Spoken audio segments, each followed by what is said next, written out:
Echoes of Wisdom was announced at the Nintendo Direct over the last day or so, and it's prompted my return. To be honest, my first reaction to the game was something of guffaw more than anything. I looked at the game and simply couldn't compute what I was seeing. Right now, I'm not entirely sure whether or not Echoes of Wisdom is going to be an amazing game. Honestly, I'm even a little bit worried because they're putting more freedom into traversing in a 2D Zelda game, and for some people that's worrying because they've been wanting the 2D games to serve as more of a traditional Zelda experience from now on. And this looks like anything but a traditional 2D Zelda. This really does look like an evolution of the 2D Zelda formula. There is a whole lot going on with Echoes of Wisdom.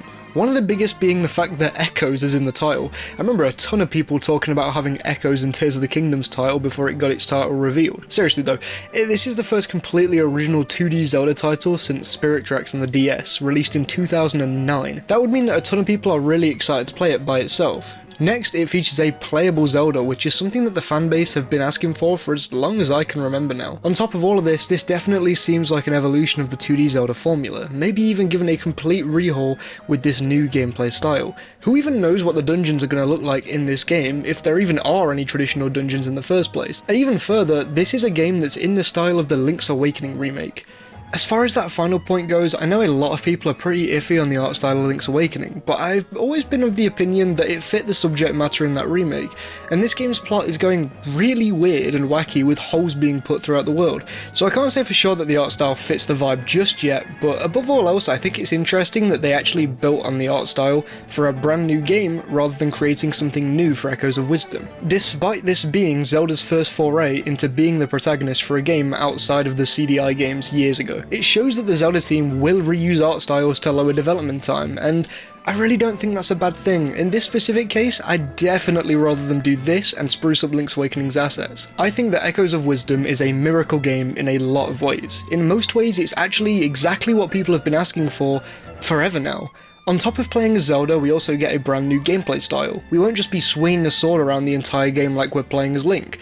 They've completely changed things here. Now we're going to find items that we can spawn in whenever we want to proceed. It seems more like the game will be a giant puzzle rather than being, great at fighting to find your way around the world. If there are some gusts of wind around you, you can't go past them until you find an object that you can drop in front of it without these objects falling over. If you want to reach a really high place, you can use beds and keep climbing these beds until you reach your destination. You can throw rocks at enemies instead of using a sword. It's a really interesting idea. Again, it leans into the idea that Breath of the Wild put into place that every single puzzle should be open to multiple solutions. But that's also why I am a tiny bit worried about this game. I just don't know whether or not these puzzles are going to be engaging for the entire runtime. Granted, I don't know how long this game is going to be.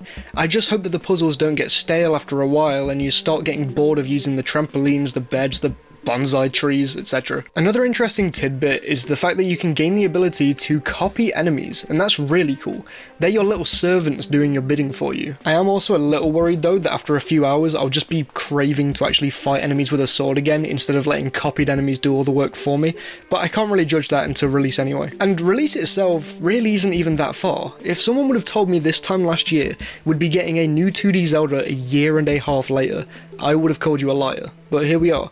A year and 4 months after Tears of the Kingdom, we'll be getting a new 2D Zelda title. It's a hell of a thing. Zelda meets a fairy called Tri, who starts the game with 3 little triangular objects following them, but they seem to get more over the course of the game or something. I'm not sure, but they definitely have more triangles in other shots. I mean, this is a clear reference to the Triforce, but I have no clue what their relation to it is going to be just yet. I think we see Tri and Zelda escaping from wherever they're being held later on in the trailer, as the void starts to engulf that entire area. Presumably, that'll be Hyrule Castle's dungeons, or something like that.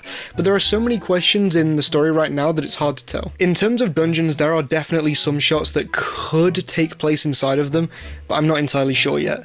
Near the end of the trailer, there's definitely a hint at a boss, and there's definitely some smaller enemy camps like this one pictured here, I'm pretty sure. One interesting piece of traditional Zelda that we're seeing the return of in Echoes of Wisdom is heart containers. Obviously, heart containers were in Link's Awakening, just as they always have been, but there is always this idea that if they did a new 2D Zelda after Breath of the Wild, it might have little mini challenges like the shrine in the game instead of just reintroducing the standard heart containers, but that thought seems to have stayed on the page, and honestly that's going to be really nice. Heart containers in general aren't something that needs to be messed with in 2D Zelda. In a way, this entire game actually reminds me of the 2D prototype of Breath of the Wild from way back when. The way that fire interacts with the environment, and the way that different objects react to environmental hazards, even the way that you can place water and swim up the blocks reminds me of that prototype. Now just a quick talk about the tiny specks of lore that I spotted in the first few times I've watched the trailer. First off, the HUD Link's using at the start of the game looks a little like the Hylian HUD from Breath of the Wild, but with more of a Zonai-like appearance. Same goes with the bow he pulls out as he sinks into his temporary demise.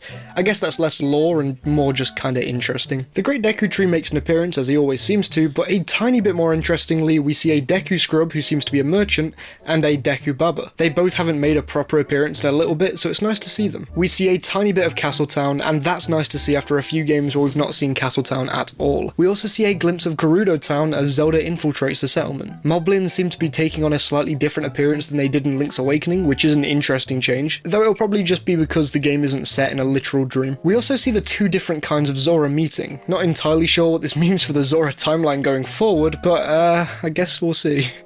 My final thoughts on Echoes of Wisdom right now, not even an hour after its reveal as I'm recording this, is that it looks like a really fun time, and actually the more I've been having a look at the trailer, the more I've been realising that I'm way more excited for this game than I originally thought. The more I've been watching it though, the more I realise that I feel like there's going to be some discourse around this game, specifically the idea of whether it is a spin-off or a mainline game. Me personally, I'll count it as a mainline game all day long, but the fact that it's Zelda as a playable character, it's a different gameplay style, and it's in the art style of Link's Awakening remake, it just has me a bit worried about how a part of the community is going to take to it being called a mainline game, especially with how volatile the Zelda community is when it comes to traditional elements of the series right now. Obviously, as I record this, I have no clue what the general consensus is, but I am really excited about Echoes of Wisdom. It's even more insane that this game is going to be out in just over 3 months. They could have easily revealed this game months ago, but hey, we have our Zelda game for the year, and personally, I am not disappointed in the slightest. I can't wait for the game. It's honestly a little hard to think of videos on the game right now for me personally, but I will try my best to get a good few videos out before the game releases, and a load after release too. The Zelda hype train is back, baby! What do you think of Echoes of Wisdom? Let me know in the comments section, like and subscribe, and thank you to my patrons, and especially Sumji and Thomas Shuru Wong. Have a great day, guys.